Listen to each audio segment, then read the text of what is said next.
Salve, salve galera, aqui é o Gabriel do Cortes Bilionários e no nosso primeiro mês monetizado conseguimos $5.800. Muito desse resultado é explicado e bem aprofundado no canal Bora Pra Prática, um canal de empreendedorismo na prática, e tudo isso de graça. Quer ter uma renda em dólar sem nem aparecer? Clica no primeiro link da descrição. Quando eu anunciei que eu ia falar desse livro, uma galera, cara, tipo, já leu e já disse que esse livro transformou.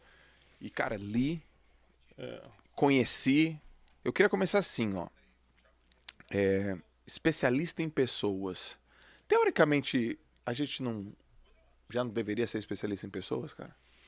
Esse livro nasceu, eu tava morando em Orlando, inclusive foi onde a gente se conheceu anos Sim. atrás.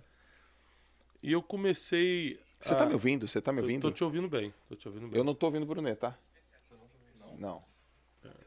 Então vai. E aí eu comecei a estudar mais sobre o mundo digital, porque eu morando lá, eu não queria ficar viajando muito pro Brasil. Então eu falei, cara, vou entender mais do mundo digital para poder trabalhar na internet. Foi aí que o termo especialista saltou. Porque eu comecei assim, ver as mentorias mais top de marketing digital, todo mundo fala, mas você tem que ser especialista. Mas você tem que ser expert em alguma coisa, mas você tem que ter o tema central e tal. Falei, caramba, a gente paga curso para se especializar em finanças, se especializa em inteligência emocional, se especializa em não sei o quê, se especializa em um monte de coisa, engenharia, especializa dentro da medicina, né? O cara vai pro cirurgião, vai pro não sei o quê. Só que os nossos maiores problemas vêm de pessoas, assim como nossas maiores alegrias. Então por que a gente não se especializar no que realmente importa? Sim. A gente passou tanto tempo estudando coisas que a gente nunca vai usar. Por exemplo, na escola a gente estudou fotossíntese. A tabela periódica, MMC, minha filha Júlia está estudando MMC e MDC. Ela fala, pai... Mínimo múltiplo comum. Fala assim, pai, fala a verdade pra mim, ela falou esses dias. Eu vou usar alguma vez isso na minha vida? Eu falei, não vai não, filho. Não vai usar, vai ter que passar nessa prova aí. Infelizmente, nosso sistema educacional ainda é assim. Agora, pessoas que a gente tem que lidar todo dia, a gente não se especializa. Eu falei, opa, tem alguma coisa errada aí. Sim. E eu comecei a estudar sobre pessoas. Eu sempre fui um cara muito observador, já tinha um conteúdo muito bom sobre isso, por causa da minha experiência com inteligência emocional. Mas aí eu comecei a me dedicar mais ao estudo de pessoas, entender como elas funcionam. E aí eu, por ser teólogo, a Bíblia é a base de tudo que eu faço e falo e acredito. E aí eu encontrei em Jesus, né? Tô falando aqui o Jesus histórico, não tô falando do Jesus religioso. Tá. Então, independente de religião, tô falando de Jesus histórico. Tá. O Jesus homem que passou por essa terra, ele foi um especialista em lidar com gente. Ele lidou com crítico, com hater, com perseguidor, lidou com gente boa, com gente mais ou menos, lidou com traidor, lidou com a família, os irmãos não acreditavam nele, Sim. entendeu? Teve que lidar com uma série de complicações. Então, na verdade, Jesus foi o maior especialista em pessoas, que já passou por aqui. Eu me baseei muito em soluções dadas pelo próprio Jesus para poder escrever esse livro. Por isso que o subtítulo é Soluções Bíblicas e Inteligentes para lidar com todo tipo de gente. Caracas, meu. Muito bom. No final do livro... Bom, eu tenho várias partes do livro aqui, tá, Brunet? Mas... Ó, o Thiagão passou aí. Chama o Thiagão aqui, ó. Aniversário dele hoje. Aniversário. Vem cá pra gente bater parabéns pra você. Aê, Parabéns pra você. Nossa, Viking. Então você tá, Nossa, Tio? Viking! Tudo bem? Rapaz. Você tá... E aí, bro? E aí? Feliz Como ele não aniversário, responde mano. os E WhatsApp, aí? a gente vem aqui pessoalmente. É, assim que falar, funciona. né? Você tá bem? Vocês estão ao vivo, né? Tá ouvindo? Cara, grava aí. Lavando roupa suja ao vivo, mas também responde no WhatsApp. Especialista em pessoas. Você podia escrever um livro pra ele. Especialista em WhatsApp. Não, e ele não só não responde no WhatsApp, como ele também não entende nenhuma figurinha que a gente manda. Ele mandou uma Né? figurinha. Essa semana eu mandei uma pra ele. Eu falei, Negro, você precisa saber. Ele, o quê? Eu falei, aí eu mandei uma figurinha que diz assim, se beleza fosse crime, você seria inocente. Olha isso. Eu não sei nem como responder. Aí ele nem responde. Eu falei, já não responde no WhatsApp. Você não tem uns stickerzinhos? Figurinha assim? que ele não entende, aí é Eu pior tô ainda. imunindo de vários. Tô cheio de stickers. Se prepara aí que... Né? Valeu, Valeu, Negro. Thiagão. Caraca, velho. Muito bom. Ó, galera, do YouTube, manda mensagem lá pro Thiagão, hein, cara. Aniversário dele hoje. 31 anos. Parece que o cara tem... Parece que tem quantos 50. anos, o Thiago? Gui? Acho que uns 30, né? Ah, Gui. Cara. Vai falar outra Querendo coisa. garantir o emprego. Vai né? querendo garantir, né? Mas então, ó. Eu fiz algumas anotações e eu quero começar na página 7 da tua introdução. Você começa assim, ó. Eu invisto em pessoas diariamente, mas nunca espero algo em troca. Por quê? Ó, por causa da seguinte frase que eu coloco aí. Porque quando você investe em bolsa de valores, você precisa esperar um retorno. Pô, não vou botar dinheiro na bolsa se não é para ganhar. Mas quando se trata de pessoas, essa expectativa pode te afundar no mar de decepção. Certo. Então, como é que você equilibra a decepção com as pessoas? Só tem um jeito, diminuindo o grau de expectativa. Então, se eu vou te ajudar esperando que você me ajude da mesma medida, eu já dei um passo rumo à frustração, porque é muito capaz que por mais que você tente me retribuir, você não retribua da forma que eu criei a expectativa, e aí eu começo a ficar contra você. Você nunca me fez mal, eu começo o João não é um cara sério não, pô. Ajudei ele nem me... Mas na sua cabeça você me ajudou. Ou na sua cabeça eu fiz pra te ajudar e não tô esperando nada em troca, porque eu sou um cara espiritualizado, mas na minha cabeça eu criei a expectativa de receber algo em troca. Sim. Com certeza ele vai me mencionar na próxima live. Aí tu não fala de mim na próxima live? Eu falei, que isso, cara? Eu mencionei ele na live, como é que ele não me mencionou? Sim. Esse tipo de expectativa o ser humano cria demais e por isso se decepciona demais também. Porra. Cara, muito top. Aí tem várias coisas aqui, ó. Porém, é preciso que a nossa mente e nosso coração estejam vacinados contra as epidemias emocionais do mundo real. O que Cara, seriam essas epidemias? Então, vamos lá. Essa parte do mundo real e do mundo ideal Isso. foi uma das coisas que mais colou desse livro. Tá. Eu estava em casa quando eu comecei a escrever esse livro, demorei 1 ano e 2 meses para escrevê-lo.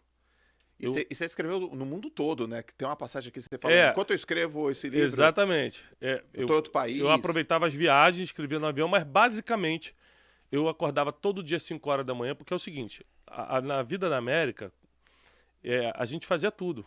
O do yourself é muito forte lá, faça você mesmo, né? Sim. Então, eu acordava as crianças às 7 horas da manhã, enquanto Janine arrumava a parte de mochila para eles saírem, são 4 filhos, né?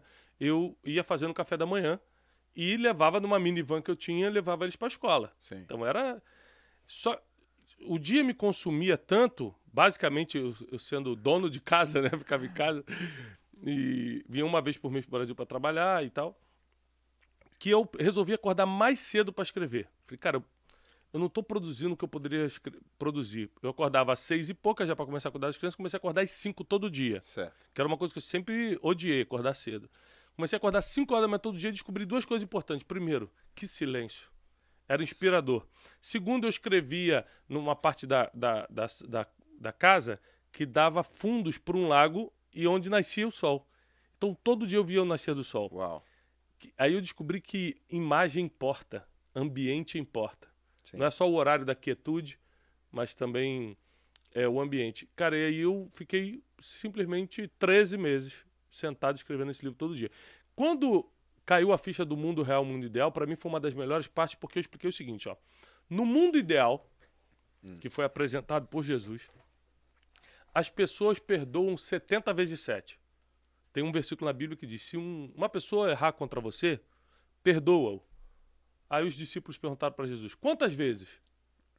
Jesus, 70 vezes 7 em um dia. Em até 24 horas, se uma pessoa errar contigo 70 vezes 7, você precisa perdoá-la todas as vezes. Então, no mundo ideal, as pessoas vão perdoar 70 vezes 7. Mas no mundo real, elas perdoam?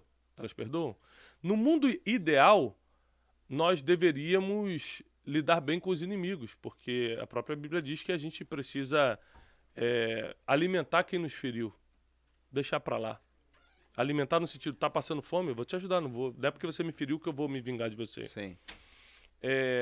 No mundo ideal, nós amaríamos uns aos outros, nós cuidaríamos uns dos outros, não teria inveja, né? Não teria vários problemas, mas no mundo real existem várias epidemias. Que epidemias são essas? Inveja, o ciúme descontrolado, o sentimento de possessão, a competição. Cara, o sentimento de competição tá desleal na nossa geração por causa da internet. Sim. Eu fico olhando o Instagram dos outros e começo a desejar, caramba, mas como é que ele pegou esse carro?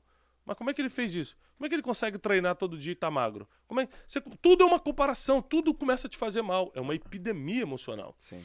Então, e quando eu escrevi esse livro não existia o coronavírus, né? Eu comecei a escrevê-lo em 2018 e terminei em 2019. Sim. Então, essa palavra epidemia não tinha... É verdade, Tá muito cara. forte hoje, mas na época não tinha uma correlação com o que tá acontecendo. Até uma pergunta que eu ia te falar, pô, você considera que esse livro vendeu pra cacete? Uhum. Já é best-seller. Já é best-seller. E se você considera que esse livro, ele Eu tenho uma opinião sobre isso, tá? Mas eu quero ver a tua.